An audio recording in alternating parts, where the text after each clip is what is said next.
जो बेलपत्र चढ़ाया तो वो प्रसाद बना कि नहीं बना? बन गया ना। अब प्रसाद बन गया तो उस बेलपत्र को उठाकर लाकर खाना और खाकर अपनी औषधि के रूप में उसको स्वीकार करना, उसके बाद इस शरीर में चाहे शुगर हो, चाहे बीपी हो, चाहे ब्लड प्रेशर किसी भी रूप में हो, चाहे किडनी लीवर कुछ भी डैमेज हो रहा हो, डायलिसिस चल रहा हो, अब एक बार बाबा को चढ़ाकर उससे विनती कर कर तो लाओ कि हे शंभु, ये तेरे बल पर लेकर जा रहा हूं। मैंने सुना है तुझ पर जो चढ़ता है वो प्रसाद बन जाता है, और ये त्रिगुणाकार बेलपत्र को मैं लेकर जा रहा हूं, मैं खाऊं और बाबा इतनी कृपा कर देना कि ये औषधि का काम कर दे और मेरी बीमारियां समाप्त कर दे। ये शिव से कहो।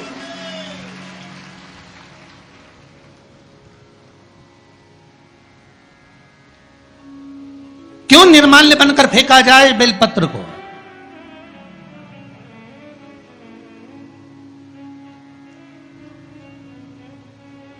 इस बेलपत्र के मूल तत्व को जिस दिन जानोगे, बैसाखी शिवरात्रि शिव महापुराण की कथा चल रही है रतलाम के पावन प्रांगण में, और लाखों लाखों लोग कथा को श्रवण कर रहे हैं।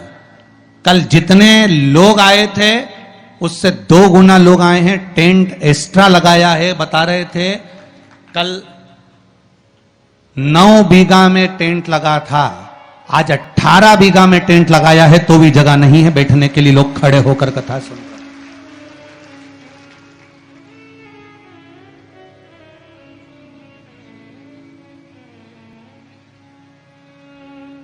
और 18 बीघा के टेंट में भी जगह नहीं। पीछे पुरुष को आप एक निगाह अगर मार कर देखेंगे तो ढेरों में खड़े हैं, इधर देखो उधर देखो, जहां निगाह पहुंच जाए उधर देख लीजिए। हमारे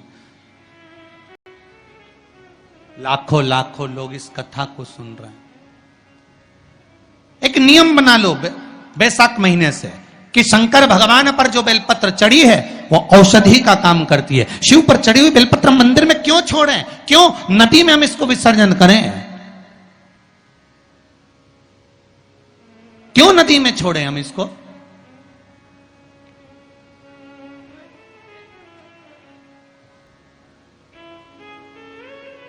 उसको उठा लाए, उसका प्रयोग करा, खाया, और उसका जो फल हमें मिला वो जीवन का सुख। हम तो ब्राह्मणों से भी कहेंगे, जितने ब्राह्मण जन शंकर भगवान के मंदिर में पूजन करते हैं, जितने विप्र जन भगवान शिव के मंदिर में पूजन करते हैं, उनको करबद्ध निवेदन, उनके चरणों को प्रणाम कर कर, उनके चरणों को नमन कर कर, उन ब्राह्मणों के चरणों को नमन कर कर निवेदन करूंगा कि आप शंकर जी के मंदिर में कोई प्रसाद बांटो ना बांटो, जो बेलपत्र शंकर जी के मंदिर में चढ़ती है उस बेलपत्र को उठाकर धूप में डाल दो, सुखा लो, पीस लो, और पीसने के बाद उसकी पुड़िया बना लो।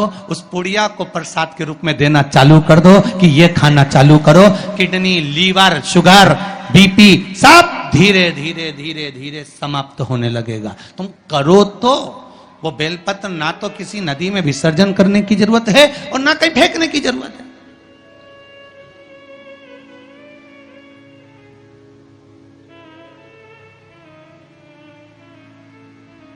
प्रतिदिन भगवान को तुलसी चढ़ाते हो ना, तो रोज भगवान को तुलसी उनके भोग में चढ़ाते हो, उनके सामने चढ़ाते हो, उनके सम्मुख में ठाकुर जी के तुलसी चढ़ाते हो। उठा लाए, प्रयोग में लो, क्यों उसको विसर्जन में डालते हो?